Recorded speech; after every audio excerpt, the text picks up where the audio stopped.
नहमदुहु व नुसल्ली व नुसल्लिमु अला रसूलिहिल करीम अम्मा बादु फ़अऊज़ु बिल्लाहि समीइल अलीम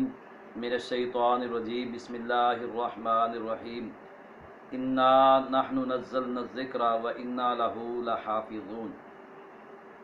क़ाल अल्लाहु तबारक व तआला फ़िल क़ुरानिल मजीद वल फ़ुरक़ानिल हमीद अलिफ़ लाम मीम ज़ालिकल किताबु ला रैब फ़ीहि हुदल लिल मुत्तक़ीन। गिरामी कदर मेरे मुअज़्ज़ज़ सामीन, बहन भाइयों, आज मैं आप लोगों के सामने एक इंतहाई दिलखराश वाक़े के ऊपर चंद बातें अर्ज़ करना चाहता हूँ। आज सुबह तकरीबन 7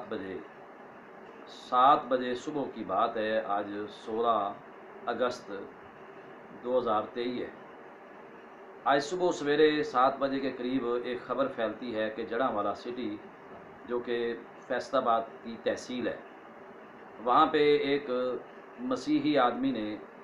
कुरान पाक की बेहुरमती की है। और ये आवाज़ और ये ख़बर जंगल की आग की तरह फैलती है और इसका रिएक्शन भी आता है। लोग धड़ाधड़ सिटी का रुख करते हैं, गांव से भी, सिटी के लोग भी। अलगर्ज जगह जगह पे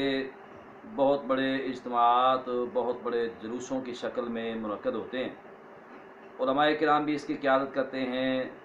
सियासी लोग भी साथ मिलते हैं और इसी तरह अमन कमेटी के मेंबरान भी फिलफौर अपना किरदार अदा करते हैं कि किसी बड़े नुकसान और बड़े हादसे से बचा जा सके। होना भी यही चाहिए कि अगर कोई बंदा ऐसा बुरा फेल सर अंजाम देता है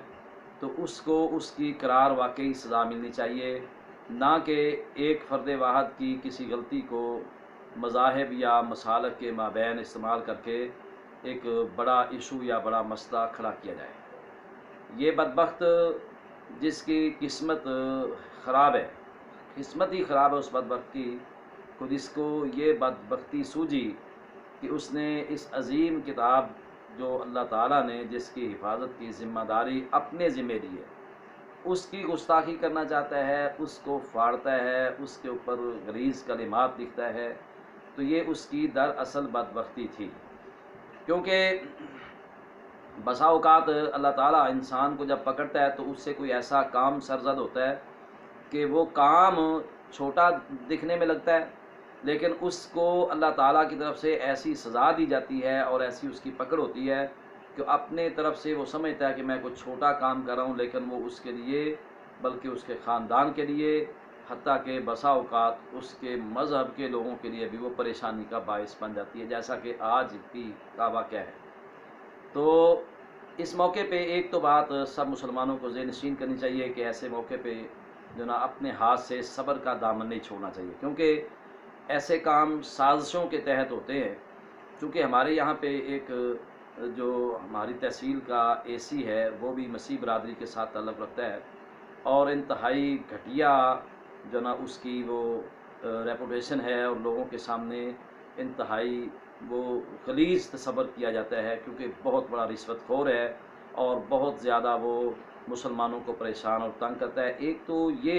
परेशानी मुसलमानों को पहले से थी और ऊपर से उसी मसीही बरादरी के इस आदमी ने इतनी बड़ी बदबख्ती की। उसके नज़दीक तो शायद ये कुछ छोटी सी बात हो या छोटा सा कदम हो, लेकिन ये इस बदबख्ती ने पूरी उम्मत मुसलमा के दिलों को चाक चाक कर दिया है। पूरी उम्मत मुसलमा के किसी भी फ़िरके के साथ, किसी भी मसलक के साथ ताल्लुक़ रखने वाला,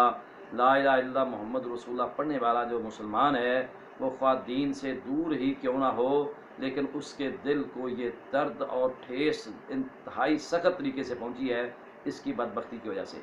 तो आइए अब हमने ये देखना है कि ये कुरान, क्या इसकी तौहीन करने से कुरान की तौहीन हो जाएगी? मैं पहले भी एक दो दफ़ा अर्ज़ कर चुका हूँ कि ये इसी तरह है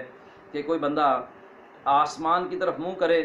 और लोगों को कहे कि मुझे चाँद से नफ़रत है और मैं चाँद पे थूकना चाहता हूँ, तो उस नफ़रत के इवज़ में जब वो चाँद की तरफ मुँह करके ऊपर मुँह उठा के थूकेगा तो उसका अपना थूक उसके अपने ही चेहरे पे आन गिरेगा, यानी उसकी गिलाज़त उसके अपने ऊपर ही आएगी। इसी तरह ये कुरान की बेहुरमती करने वाला बदबख्त,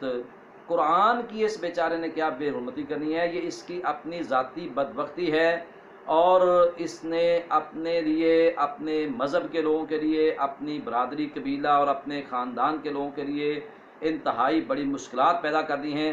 جو کہ اس ایک کم بخت کی غلطی کی وجہ سے ہیں۔ تو بہرحال اس کی کسی بھی صورت میں اگر کوئی بندہ سرپرستی کرتا ہے تو ہم امت مسلمہ کے لوگ اس پر احتجاج تو کر ہی رہے ہیں۔ اس کا جیسے ہر ایکشن کا ری ایکشن آتا ہے، جیسے اس بدبخت نے پہلے ایکشن کیا تو ری ایکشن فوراً ظاہر ہوا، ایسے ہی اگر اس کا کوئی پشتما سامنے آتا ہے تو ظاہر ہے اس پر بھی یہ اس مسئلے کا ری ایکشن آئے گا۔ لیکن اس کے ساتھ ساتھ ہمیں امت مسلمہ کے لوگوں کے لیے بھی یہ 2-3 پیغام ہے کہ ہمیں یہ سوچنا ہوگا کہ یہ کافر تو قرآن کی گستاخی کرتے ہی کرتے ہیں، ہم قرآن کے ساتھ کتنی محبت کر رہے ہیں، کتنا اچھا سلوک ہے ہمارا۔ ہمیں بھی ایسے موقعوں پہ خصوصی طور پہ توجہ کرنی چاہیے تاکہ ہم اپنی عملی محبت کا ثبوت لوگوں کے سامنے پیش کر سکیں۔ یہ محبت تو اپنی جگہ پہ ہے نا، کہ جب ہم نے یہ اعلان سنا کہ فلاں جگہ پہ قرآن کی توہین یا گستاخی ہو گئی ہے تو ہم لوگ اٹھے، عمارتوں کو توڑنا شروع کر دیا، رکشوں کو جلانا شروع کر دیا، احتجاجی نعرے لگائے، اور چند لوگ جمع ہو کے انہوں نے مختلف قسم کے جو ہے ایسے کام سر انجام دیے جو کہ ہماری اپنی ریاست کے مخالف اور ریاست کے خلاف ورزی ہو رہی ہے۔ تو یہ محبت نہیں ہے۔ محبت یہ ہے کہ ہمیں عملی طور پہ اللہ تعالیٰ سے توبہ کرنی چاہیے کہ یا اللہ یہ ہماری غفلتوں کے نتیجے کے سبب ایسا ہو رہا ہے، اور ہم آئندہ سے اللہ سے معافی مانگتے ہیں، اور ہم تیری کتاب اللہ پہ عمل کرنے کی کوشش کریں گے ہر لحاظ سے۔ اور اس کی محبت کا عملی ثبوت ہم اپنی اولادوں کو کتاب اللہ کی تعلیم دیں، اپنی اولادوں کو کتاب اللہ کے ساتھ ان کا تعلق مضبوط بنائیں۔ یہ ہے دراصل جو تقاضا قرآن کی حرمت کا۔ اور اس کے ساتھ ساتھ علماء امت نے الحمدللہ ایک اچھا کردار ادا کیا ہے، اور علماء امت جو نا وہ جمع ہوئے، ہر مکتبہ فکر کے لوگ اور امن کمیٹی کے ممبران اور ان کے ساتھ تاجران، دیگر جتنے بھی مسلم کمیونٹی کے جس طرح کے بھی تنظیم ہیں، لوگ ہیں، وہ سارے مل بیٹھ کر اس کا حل نکال رہے ہیں اور نکالا ہے الحمدللہ۔ اس کم بخت پہ پرچہ کٹ چکا ہے 295C کے تحت، تو انشاءاللہ وہ اپنے انجام کو پہنچ کر رہے گا۔ لیکن اس کے ساتھ ساتھ ہمارے لیے پھر یہی درس ہے کہ ہم توڑ پھوڑ کی بجائے، ہم دینگا مشتی کی بجائے، ہم جو نا برے اور زبان سے بدترین الفاظ نکالنے کی بجائے ایک تو اللہ تعالیٰ سے خود بھی معافی مانگیں، اور دوسرا قرآن پاک کی اس حرمت کے حوالے سے ہم عملی کردار ادا کریں تاکہ ہم قرآن پاک کی محبت اپنے عمل سے ثابت کر سکیں، کیونکہ یہ ہماری کتاب وہ کتاب ہے ذالک الکتاب لا ریب فیہ۔ اللہ کہتے ہیں یہ تو وہ کتاب ہے جو تمہارے ہاتھوں میں ہے تب بھی، تمہارے سامنے پڑھی ہے تب بھی، اگر تم اس کی تلاوت کرے ہو تب بھی، الغرض کسی بھی صورت میں قرآن تمہارے سامنے ہے نا، تو ذالک الکتاب لا ریب فیہ، اس میں کسی قسم کا کوئی شک و شبے کی گنجائش نہیں ہے۔ تو جب گنجائش ہی نہیں ہے تو پھر اگر کوئی بندہ اس کے ساتھ اس کی بے حرمتی کرنے کی کوشش کرتا ہے تو وہ بدبختی کا اس کی بدبختی کا یہ اعلانیہ پہلا قدم ہے۔ تو انشاءاللہ وہ اپنی انجام کو پہنچے گا، کیونکہ یہ وہ کتاب ہے کہ اللہ فرماتے ہیں کہ انا نحن نزلنا الذکر و انا لہ لحافظون، بے شک ہم نے قرآن کو نازل کیا اور ہم ہی اس کی حفاظت کرنے والے ہیں۔ تو جب اس کی حفاظت اللہ نے اپنے ذمہ لے لی ہے تو انشاءاللہ ہم نے اپنا کردار ادا کرنا ہے، اپنی محبت کا اظہار کرنا ہے، ہم نے احتجاج میں حصہ لینا ہے، ہم نے قرآن پاک کی محبت کا ہر لحاظ سے عملی ثبوت پیش کرنا ہے، لیکن پھر بھی اس معاملے کو اللہ کے سپرد کرنا ہے کہ اللہ ہماری مدد فرمائے، کیونکہ ایسی اس سے شر جو ہوتے ہیں نا وہ بسا اوقات